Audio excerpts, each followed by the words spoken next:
The woman in the Navy Armani suit reached across the aisle, snatched the small plastic helicopter out of the boy's hands, and let it clatter onto the cabin floor like it offended her. "Stay in the back where you belong," she said, loud enough for 12 rows to hear. "You're just trash pretending to be somebody." 43 passengers froze in their leather seats. Not one spoke.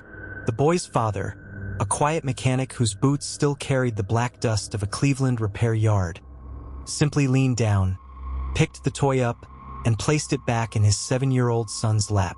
His face never changed. What none of them knew, what they would not learn until the wheels touched wet German concrete 90 minutes later, was that this grease-streaked father in Seat 12C had once flown 312 combat missions in the exact aircraft now fighting for its life beneath them. What exactly was hiding under all that engine grease? Tell me in the comments, which country are you watching from right now? Marcus Hale had stopped caring what strangers thought of him the day the doctors used the word terminal. That lesson traveled with him up the jet bridge at Cleveland Hopkins, one calloused hand wrapped around a faded marine duffel, the other holding the small, warm fingers of Lucas. The boy was chattering about rotor RPM and collective pitch the way he always did when he felt the world getting too big. Marcus just listened, nodding, letting the words fill the space between them. "Daddy, do you think we'll see the blades move from up here?" "Depends where they seat us, buddy. I hope we're over the wing. That's the best part." Marcus smiled. 36 years old, and most mornings his back felt 60. But Lucas could still pull a real smile out of him without trying. They had spent the last of the emergency fund on these seats. Marcus didn't tell the boy that he had worked 3 straight weekends and skipped every lunch for 6 weeks so they could fly to Germany and bury Lucas's grandmother, his own mother. The only seats left on the only flight he could take time off for were the premium ones paid for with miles saved before his wife ever got sick. So no, they didn't look like they belonged up front. His steel-toe boots were scuffed gray at the toes. His canvas work pants carried a permanent shadow of gearbox oil no soap could lift. His hands, those were the worst of it to people who measured men by such things. 10 years of turning wrenches had pressed carbon and molybdenum so deep into the skin they looked tattooed. A flight attendant offered a tight professional smile as they boarded. Then her eyes dropped to the boots, the hands, the boy clutching a scuffed MB-22B toy. The smile thinned. Marcus had seen that look 1,000 times. It barely registered anymore. "Row 12, he murmured to Lucas, steering him down the aisle. The boy's whisper carried. "Real business class? Real as it gets, partner." They found 12C and 12D. Wide leather, the kind that cost more per square inch than Marcus made in a month. He lifted the duffel, settled Lucas by the window, and folded his own large frame into the aisle seat. That was when he felt the stare. The woman in 12A had turned completely around. Navy suit razor sharp, Patek Philippe glinting under the reading light, hair sculpted into the kind of effortless that costs $200 every 6 weeks. She looked at them the way you look at mud tracked across expensive carpet. Marcus met her eyes for half a second, gave a single polite nod. She didn't return it. Instead, she leaned toward the man beside her and spoke loud enough for the whole cabin to hear. "Isn't this cabin supposed to have standards?" Her companion chuckled. Marcus exhaled slowly through his nose and looked out the window past his son's head. 10 months of this exact moment in grocery aisles, school hallways, and hospital lobbies. He had gotten good at being stone. The water ran off, but Lucas heard every word. Kids always do. "Daddy?" The boy whispered, tugging his sleeve. "What did she mean?" "Nothing, buddy. Adult stuff." "Is she mad at us?" "She's just having a rough morning." Marcus reached over and brushed a lock of hair behind the boy's ear. "You know how sometimes you have a bad day and say things you don't mean?" Lucas considered it with 7-year-old gravity. "Like when I told Jamal I hated him and then cried in my room? Just like that." Lucas went back to flying his toy along the armrest, making soft rotor sounds. Marcus went very still for a moment, then allowed himself the smallest private smile. The boy had named the toy Raptor after a call sign he had no idea was real. The rest of the passengers filed in. Marcus cataloged them out of habit, an old survival tick. The executive typing furiously in 11B. The young couple already arguing in 13D. And the woman in navy, already thinking of her as the suit, who kept glancing over with an expression like something had spoiled. When the lead flight attendant came through for final checks, the suit flagged her down.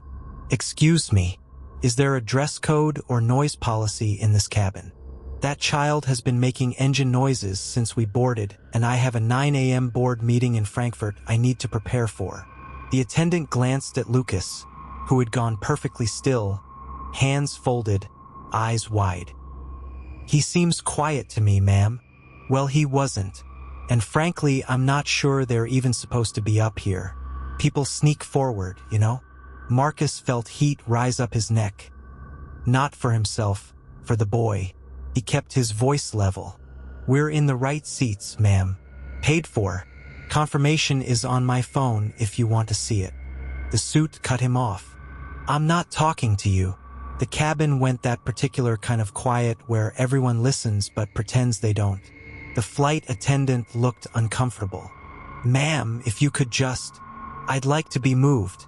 I genuinely prefer not to spend the next 2 hours and 40 minutes next to... this." She gestured at Marcus, at Lucas, at the boots and the stained hands and everything she had already decided. Lucas, who had been trying so hard to be small, finally spoke, voice cracking. "My daddy's not a this. He's my daddy." Something sharp twisted behind Marcus's ribs. The suit rolled her eyes. "Wonderful. Now it's a scene." Marcus turned in his seat. No raised voice. Men who raised their voices have already lost. "You can say whatever you want about me. I've heard it all. But you don't talk about my boy like he isn't sitting right here. He's 7. He hears every word." For half a second something flickered across her face. Then the wall slammed back down. "If you can't control him, maybe you shouldn't have brought him. And maybe leave the toys at home. This isn't daycare." She flicked the plastic helicopter with one manicured nail. It spun off the armrest and clattered into the aisle again. Lucas's lip trembled. His eyes filled. Marcus unbuckled, stood, bent down, picked the toy up. He turned it over in his big stained hands exactly the way a man checks something precious, then sat back and placed it gently in his son's lap. "There you go, buddy. Raptor's still flying." Lucas threw both arms around his father's neck and buried his face. Over the boy's head, Marcus looked at the suit with an expression so calm it seemed to rattle her more than shouting would have. "You ought to know," he said quietly, just for her. "The worst thing a kid can learn is that strangers get to decide who he is before they know one true thing about him. I've spent 10 months trying to teach my son those people are wrong. Thank you for the demonstration." 2 rows back someone muttered, "Lady was way out of line," but nobody said it to her face. They never did. The engine spooled. The plane pushed back, taxied, and climbed into a hard blue Ohio sky. For a while Lucas forgot his tears, nose pressed to the glass, pointing at rivers and toy cars 30,000 feet below.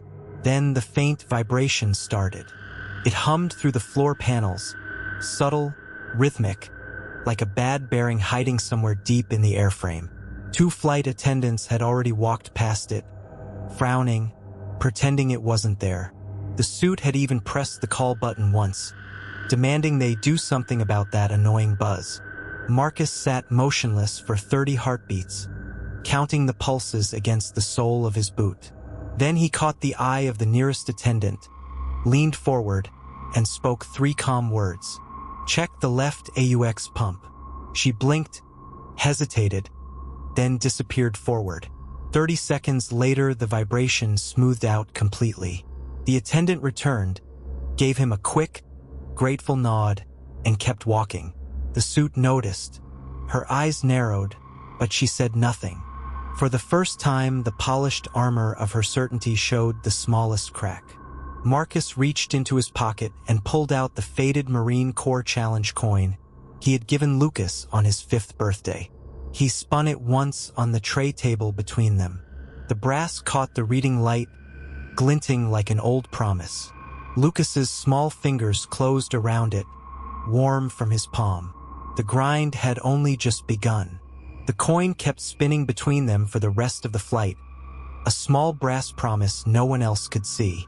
By the time wheels touched down at Reagan National, the suit, Victoria Hale, regional vice president for Apex Dynamics, had already filed her incident report on her tablet. She labeled it unprofessional conduct by contract mechanic, tail number N472. She copied the airline's general counsel and her own boss. Then she closed the cover with a soft, satisfied click. Marcus said nothing. He simply carried his son off the jetway, one duffel over his shoulder, the other hand wrapped around Lucas's. Behind them, the flight crew whispered. The captain had been copied on the report too. He read it twice, then looked down the empty aisle as if the quiet man in the faded jacket had left footprints in the carpet. 3 weeks later, the first real tremor hit. Apex Dynamics operated a fleet of 38 regional jets. One of them, the same Airbus that had carried Marcus and Lucas, began shedding hydraulic pressure on final approach into Dulles. The pilots declared an emergency. Ground crews swarmed the tarmac afterward, faces tight. The official diagnosis was contaminated fluid, but the lead mechanic couldn't explain how the contamination had bypassed every filter. Marcus received the call at 1:17 a.m., while Lucas slept under a blanket printed with fighter jets. The voice on the other end belonged to an old squadron mate now working deep in Apex's maintenance oversight. "They're spinning their wheels, Raptor. I pulled the logs. The AUX pump you flagged on that flight? Same signature on 3 other birds. Somebody's been signing off on paperwork that doesn't match the parts. Thought you should know." Marcus listened without interrupting. When the call ended, he stared at the challenge coin resting on the windowsill, its eagle side facing the dark. He turned it over once, then opened his laptop. What followed was 6 months of invisible war. He never raised his voice. He never sent a single email from his own account. Instead, he became a ghost in the system, requesting archived maintenance logs under FOIA carve-outs, cross-referencing part numbers that should not have matched, feeding anonymous tips to the FAA's hotline at 2:14 a.m. from a burner phone in a 7-Eleven parking lot on Route 50. Each breadcrumb cost him sleep, cost him weekends with Lucas at the go-kart track, cost him the last of the savings he'd set aside for his son's college. But the trail grew.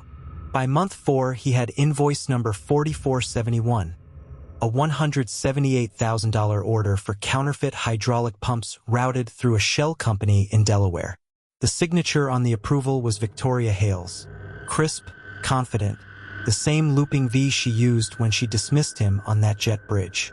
He kept the folded photocopy in the same pocket as the challenge coin. It never left his jacket.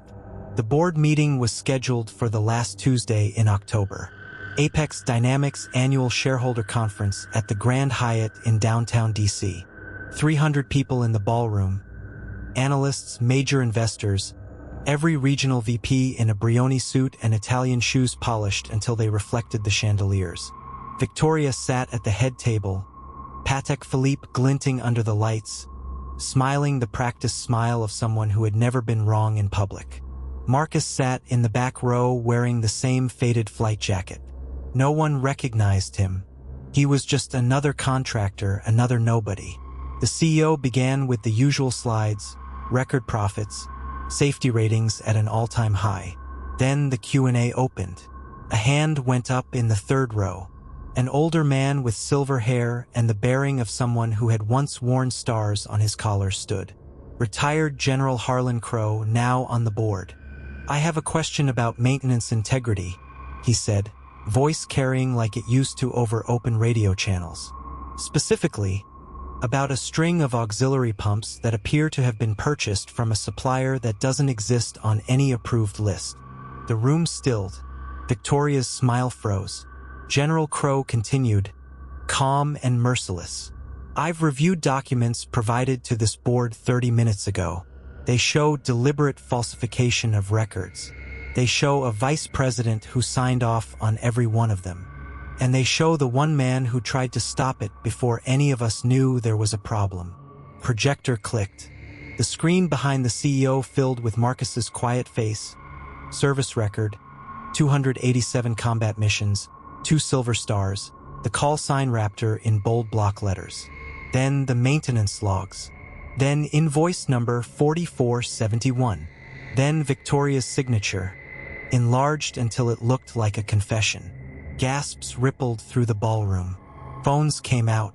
Reporters in the press section leaned forward like wolves catching scent. Victoria's face drained of color. Her hands trembled against the mahogany table, the Patek suddenly too heavy on her wrist. She looked straight at Marcus for the first time since Ohio. Recognition hit her like turbulence. He simply nodded once. The coin rested in his palm under the folded letter he had carried for half a year. Security did not escort him out. Instead, the CEO invited him to the stage. Marcus walked up without hurry. The room watched in perfect silence. When he reached the microphone, he did not gloat. He simply laid the challenge coin on the lectern where everyone could see it. "My son was 8 years old when your vice president told him his father was worthless," he said, voice steady. He believed her for exactly 43 seconds. That was 43 seconds too long. The worst thing a kid can learn is that strangers get to decide who he is. I've spent every day since trying to prove her wrong. Today I brought the proof. He stepped back. The applause started slow, then built until it shook the chandeliers. Victoria sat motionless, tears cutting clean lines through her makeup. Later that evening, she found him in the service corridor behind the ballroom, away from the cameras. Her heels no longer clicked with certainty. They scraped like a woman walking on broken glass. She stopped 3 feet away. For a long moment, neither spoke. The only sound was the distant clink of glassware from the reception still going on. "I was cruel," she said at last, voice hoarse. "I saw a man in a dirty jacket and I decided I knew everything about him. I was wrong. I endangered lives because my ego wouldn't let me listen." "I'm sorry, Marcus." "I'm so damn sorry." He studied her for a long second, then reached into his pocket and handed her the folded letter, the original maintenance warning he had written on that flight, the one she had crumpled and tossed into the seatback pocket. She took it with both hands, the paper shaking between her fingers. The next morning, at the final press conference, Victoria Hale stood before the same microphones. Her eyes were red but steady. She read a prepared statement, then set it aside. "Yesterday, I humiliated a hero in front of his child," she said, voice catching. "I did it because I thought status protected me from being wrong. Doesn't. Marcus Vail didn't just save those planes. He saved this company from becoming the next headline. I have tendered my resignation effective immediately. Whatever consequences come, I accept them. But I want every person watching to hear this. That man in the flight jacket taught my industry a lesson it needed. I hope I've learned it too." She looked straight into the nearest camera. "Lucas, your dad is the best kind of man. I'm sorry I ever made you doubt it." The feed cut to split screen. On one side, the empty podium. On the other, a quiet house in suburban Virginia where an 8-year-old boy sat on the couch beside his father, the challenge coin spinning once more between his small fingers. 6 months later, the coin rests on a shelf in Lucas's bedroom beside a new model of an F-22. The boy no longer hides it when friends come over. He tells them the whole story now, every detail, the way kids do when they finally believe the ending. Marcus still works the line at the maintenance hangar 3 nights a week. The new CEO offered him a vice president's office. He declined. "Some debts," he says, "are best collected with your hands still dirty." Victoria Hale sends a single text every year on the anniversary of that flight. It is always the same 3 words. "Still learning. Thank you." And every time Marcus reads it, then slides the challenge coin across the kitchen table to his son. Lucas catches it without looking, the brass warm from both their palms, an old promise kept. In the end, the grind wasn't about revenge. It was about a father making sure his boy would never again believe a stranger's verdict on who he was allowed to become. The world watched that lesson land in a glittering ballroom, but the real victory happened at 30,000 feet when a scared little boy stopped crying and pressed his nose to the glass again. Because sometimes the man they tell to sit down, shut up, and disappear turns out to be the only one still flying. And the debt always comes due.